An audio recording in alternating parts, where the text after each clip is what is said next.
YouTube, what up? It's your boy ONI-DJtv. Welcome back to another video. We react to some more cops. Not like the body cam footage videos, it'd be funny. Or just informational. I didn't realize how much cops be lying about shit. But this one when the cops arrest the wrong people, so I guess get to see them being stupid yet again. And no offense to anybody who is a police officer that may watch this video. You know what I'm saying? I know not all cops are bad cops or dumb cops. But I do love laughing and talking shit about the ones that are bad. Anyway, if you enjoyed the video, make sure you like, subscribe if you're new. We'll get straight into it. Have little to no room for error in their job, having to deal with life or death situations daily. But what happens when the cops mess up and accidentally arrest the wrong person? Hey, yo, that's some bullshit. Get up, put your hands on the car. Starting with the controversial case of Patrick Mumford. Am I tripping? I just see a police officer. Yeah, I went straight to it. Yo, if you gotta do this, you're doing too much, bro. Like, bro, just let them go and try to stop the car from going. If you gotta be on the car like this, you're doing way too much, my boy. Having to deal with life or death situations. I knew I saw that. It didn't register. Starting with the controversial case of Patrick Mumford. Patrick was just getting back home when two officers confronted him, claiming there were warrants out for his arrest. What the cops didn't realize, though, is that the warrants were for a completely different man. Michael Clay? How you get Patrick Mumford from Michael Clay? Bro, these folks crazy. They ain't even giving that. But this didn't seem to bother them. He black. What's your name? I'm gonna ask you one more time. We probably need to talk to you. So, what's your name? Patrick. Stand up. Turn around, put your hands in the car. What happened? Patrick is justifiably nervous here after suddenly being confronted by multiple police officers, but still manages to give the cops his name. However, they decide that they don't believe him, and instead of asking for an ID or trying to confirm his identity in any way, they immediately decide to do this instead. Oh, you thought you gave him a fake name? He just came back from his probation officer. I got laying on him. We said, yeah, we about to. Coming out? You coming out? Hey, come out. Get your hands out now. You got 3 seconds. Hold on, man. 3 seconds. Do not reach. Get up. Put your hands on the car. Show me the warrant. Come out. Police be so damn aggressive for no reason. They don't even got a warrant. Well, they do, but not for him. Come out. You got a warrant. You better get out of the car. Get out of the car. Get out of the car. They would do everything. Twist turning. Get out of the car. Call some. Move, Fox. Move. It took just 38 seconds from the police making first contact to giving the order to tase That's him. a long 38 According seconds. to the cops, Patrick was given numerous reasonable opportunities to comply with officers, but because of his resistance, they were left with no choice but to stun him. But even after being tased and detained, the cops still aren't finished roughing Patrick up. Yeah, they've all. They gotta slam you a couple times first. For his back. They're trying to break his arms. Damn.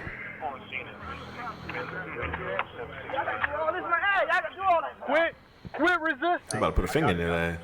Search whatever he's going for. The cops searched Patrick to try and find whatever he was reaching for, assuming he was hiding a weapon of his own. But predictably, they find nothing other than his wallet. This would end up being a blessing for Patrick, though, as inside his wallet, the cops found his ID. I just seen this fucking lady. Patrick Mumford. This lady not gonna tell me that. That's crazy. They did all that. Here's the deal, dude. How long I had a warrant? I don't know if you got a warrant, because you're not who I'm looking for. But here's the deal. Bro. When we ask you for ID, because you look a lot like the person we're looking for, you give us ID. that's his When you fault. start this whole fighting nonsense, dude, all you had to do is give me this. But the way you came up asked me out of nowhere. Remember, the cops never once asked for Patrick's They ID didn't. during the initial interaction. But police be some lying little bitches. My bad, forgive me. My bad. Bro, why you doing all that, bro? You could ain't even ask for the ID. That's crazy. That's lame, bro. Later report, the cops also stated that they were worried he was reaching for a weapon when he was shuffling back in the car. So, do you think they would have been okay with him reaching into his back pocket for his wallet? no. He wasn't given any chance to correctly identify himself, but now the cop is patronizing him and saying he caught a case he didn't need to get. And above all, he's still being manhandled and forced onto the hood of their patrol vehicle. What's the guy name? Is there someone here to stay here that looks like you? Think about it. Hey, Jack. Wow. Guess what he's looking for? Tell him. Who does he look a lot like? I don't know. He knows who it is. Sure Now he, oh my God, bro. He is not Michael. Okay, I know that now. Yes! Really? They don't even look nothing alike? Yeah, exactly. They're just both black. They look exactly. Oh, wow. I'm looking at that picture. I mean, Don't they look not far off. Okay, are we wrong? For the record, this is the man they're looking for. It's difficult to draw even a single similarity in appearance, but the cops apparently saw so many that they were comfortable with discharging a weapon at Patrick. Patrick was initially charged with obstruction and violating probation, and was fixed to lose his job and position at college. Thankfully, though, an internal investigation was launched into the 4 officers on the scene, and it was concluded that they didn't follow proper procedure. All 4 of the officers were suspended, and Patrick was awarded with a settlement of $100,000. But David Wiggins' story doesn't have such a happy ending. He was pulled over and forced out of his vehicle with not so much as a second thought from the police. Challenger with Tint, they're gonna put you on the ground. He too was the completely wrong guy. It must be Georgia. Hands out the window! Take your right hand up in the door. It's gotta be Georgia, boy. Let me tell you something. Everybody watching this from any other state, but if you're in Georgia, you got a Challenger or a Charger, most Dodges with tint, oh, they're gonna put you on the ground, but they pull you over for anything. Yeah, we smelled weed from the car 2 miles back. Like, what? Yeah, they gonna get you. They gonna get you. Look at him. He's like, yeah, he already know. Sir, okay? All right, put your hands behind your back. David was put into cuffs and left on the ground at gunpoint after cops mistook him for a suspect. The women cops always be so quick to draw their guns. Had just fled them in a similar car with a similar license plate, and the cops pulled David over, assuming it was the same vehicle. It's an understandable mistake, but realistically, the cops should have double-checked the plate as soon as they lost line of sight. Instead, they decided to wait until David was on the ground, handcuffed, and at gunpoint before even attempting to confirm he was their guy. I'll be mad as hell. I did not win, I swear. Since you give me that tag. Comes back to a 2016 Dodge Challenger, last name Green. It's not a Hammer. It's clear. This ain't even him. Damn. This ain't even him. Get him up. You're good. Yeah, you good. Yeah, go on. That's I did all that shit. You got almost the same tag, same car. He must have passed you going through. You good? Good. All right. But yeah, whatever. You have a good one, okay? I'm sorry about that. David was offered little other than an apology for the whole ordeal. Sorry about that. And was sent on his way after being correctly identified as the wrong guy. But that wasn't enough for David, and in July of 2023, decided to file a lawsuit against the city of Marion, claiming gross negligence, civil assault, battery, and false imprisonment. In the complaint, David alleges that he was forced to endure 3 minutes handcuffed on the ground with a gun to his head, not knowing if the next second would be his last. He also notes that the apology was a mockery. As of this video's upload, the case is still ongoing. However, when this cop in Florida was faced with the same situation, he managed to show exactly how you should handle it. I'm not trying to get shot over this. Do you really think we want to be out here killing people? A deputy in Volusia County was looking for a burglar when he stumbled upon Joseph Griffin, a man who he said perfectly matched the description. You answered it truthfully or no? Burglary that happened, you kind of fit the description. Let me just make sure that you're not him, okay? Who's out there running too? Right. I'm a vet. I have my ID. Okay, can I see your ID? Yeah. You literally, they said white tank top, black shorts. And they said that you had a beard, all right? So I'm not saying it's you, but it was a black male. Again, not saying it's you, buddy. This cop is obviously aware of how difficult this very interaction can be, especially if it turns out he's not who he's looking for. So he approaches him politely and attempts to resolve the situation rather than escalate it. Bear with me, okay? Because you fit the description. I'm not saying you're guilty, but my sergeant's telling me to detain you. That's my sergeant. I got you. I just had a daughter born 2 days ago, so I just have this on live. It's live? Do you mind setting it down here? Because for now I'm gonna detain you. Look, you're not under arrest. I'm detaining you right now because you fit the description, okay? Just hang tight for me, okay, buddy? Joseph respectfully informs the cop that he's live streaming the interaction for his own safety before being detained. He's also told that he's not under arrest and not being charged with anything. They just don't want to give him the opportunity to run should he end up being the suspect. We're not saying it's you, but you fit the description. That's why I'm detaining you. If it's not you, we're gonna cut you loose and you're free to go, okay? But this ain't put him in the ground. This ain't Georgia though. You know, 7 cop cars, so hey, everything going on is just a little bit scary. Yep. 7? Damn, they down the street. It's a burglary. It's serious. Damn. Y'all can't see coming away. We're coming in, so. All them cars, man. The cops are doing their best to put Joseph at ease, but you can still imagine how stressful of a situation this would be. He's doing a good job at staying respectful and composed, but you can definitely still tell he's on edge. Yeah, he definitely We appreciate you being very cooperative. Other people would just... I'm not trying to get shot over this. You ain't gonna get shot. Seriously, do you really think we want to be out here killing people? Do you honestly think that? I'm a military police. Like I said, brother, I've been in the same boat. After just 10 minutes of waiting, they hear back from the witness who had just received a picture of Joseph. So good news for you. The witness is saying that the clothes you're wearing and all that doesn't fit the description. It's called a show up. So we got a picture. Again, he's gonna run it through, make sure it's not you. And from what it looks like, buddy, you'll be out of here. So first he said is a method of identification. First he said the clothes fit the description. He said you got the white t-shirt, white tank top, black shorts. Know what I'm saying? You fit what this dude had on. Now the witness saying, oh no, he didn't have that on. Like, what you saying, bro? Say they be so quick to make up a lie, bro. You just gotta believe them because they got them pistols on them. Where a witness is presented with a single suspect and simply asked if that's their guy. It's also worth mentioning that when looking for a suspect at large, police will only receive a quick rundown of the suspect's appearance. Adding extra details can create confusion and even cause cops to let the perpetrators go if they miss something small. This is why the description may seem vague and leads to false positives, just like this one is starting to look like. What's your name, man? Joseph. Joseph? Hey, man, listen, Jake. Just want to say thank you for keeping a cool, good demeanor. We just got the picture finally from the witness, and it's... I get why they went out with you, for sure. Clearly not you, but the clothing description and everything matched. Oh, so suppose it matched. matched. You guys didn't have that to go with. They just had a description and he matched. It's pretty good. But once we finally got the picture from the video surveillance and stuff, it was like, nah, that's not it. That's why I told him, like, get him out of here. I appreciate you just putting understanding right now. Just like that, Joseph was sent on his way back to his wife and daughter with no further action taken against anyone at the scene. Later that day, the suspect was found and arrested. Both cases in this video so far have involved fairly innocuous crimes, but that's all about to change in this next case, where a man is falsely accused of robbing a bank and shooting a man in the head. If you're not going to tell me how to talk, all right? You shut your fucking motherfucking mouth! In the early hours of the 23rd of April, 2022, Grand Junction Police received a frightening phone call. 704 Horizon Drive.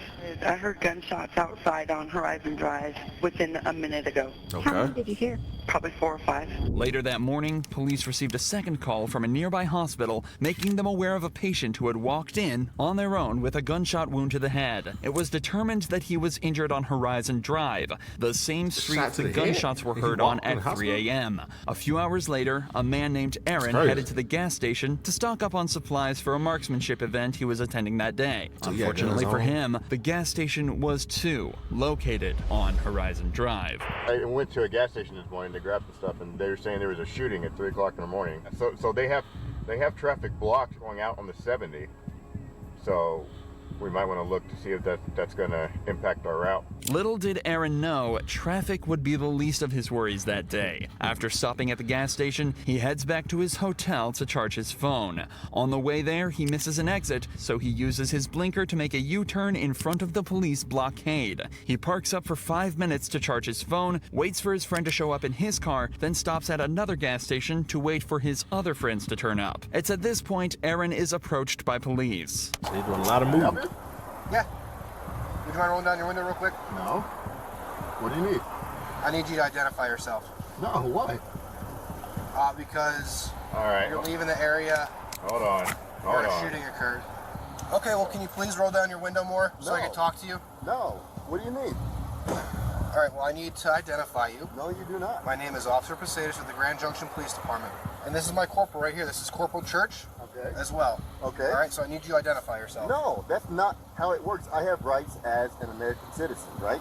What Aaron is saying is completely true, and he is well within his rights to refuse to identify himself. However, that doesn't necessarily mean it's always the best idea. Regardless, in this situation, Aaron clearly wishes to exercise this right, to which the cop isn't best pleased. This is when things start to escalate quickly. You do not have articulable suspicion that I've done anything. I actually do. What crime do you suspect me of committing? Crime? Attempted homicide.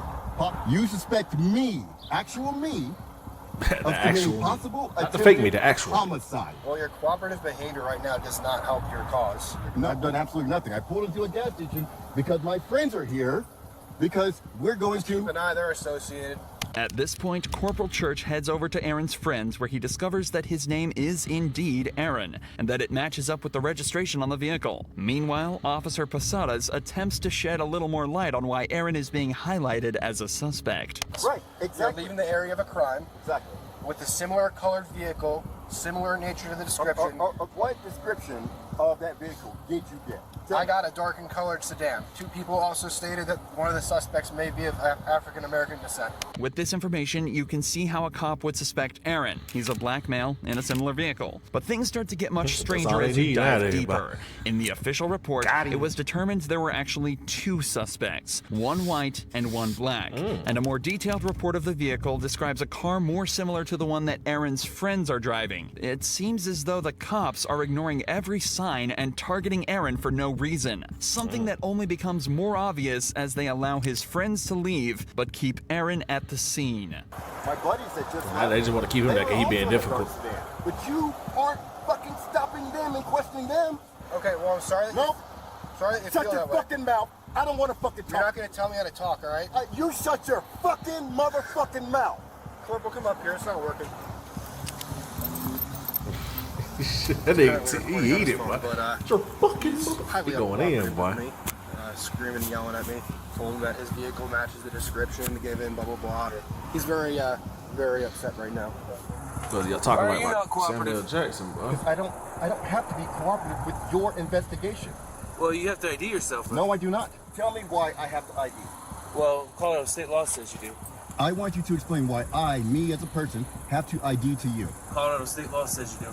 The cops continue to ask for Aaron's name despite having already been told by his friends and realizing it matches up with the name on the vehicle. But perhaps the funniest part of this entire interaction is what happens when Aaron instead asks for the sergeant's name. What's your name and your badge number? What's your name and your badge number? Well, I'm not going to give that to you. You have to. No. Yes, you do. No. You are a public servant. I'm asking for your name and badge number. You also have to give me your name. No, I do not. Okay. So you wanted me to explain to you why I'm asking for you to identify yourself? Yes. Because we had an incident happen here? Wait, hold on. First, please give me your name and your badge. Okay, well, no, I won't give you that right now. What do you mean you won't? This is the most ridiculous thing I've ever I'm telling you. It's important to note that the Grand Junction Police Department require police officers to identify themselves upon request, but the sergeant later claimed he simply forgot. Aaron was never made aware of why they targeted him so directly at the scene, but in the official police report, the cops say that the reason they suspected Aaron was because of the U-turn he made. Remember, he simply missed his exit to the hotel, and there the road ahead of him was closed, leaving him with nowhere else to go. They also alleged that he didn't use a turn signal for the maneuver, something that can easily be disproved by listening to Aaron's dashcam footage.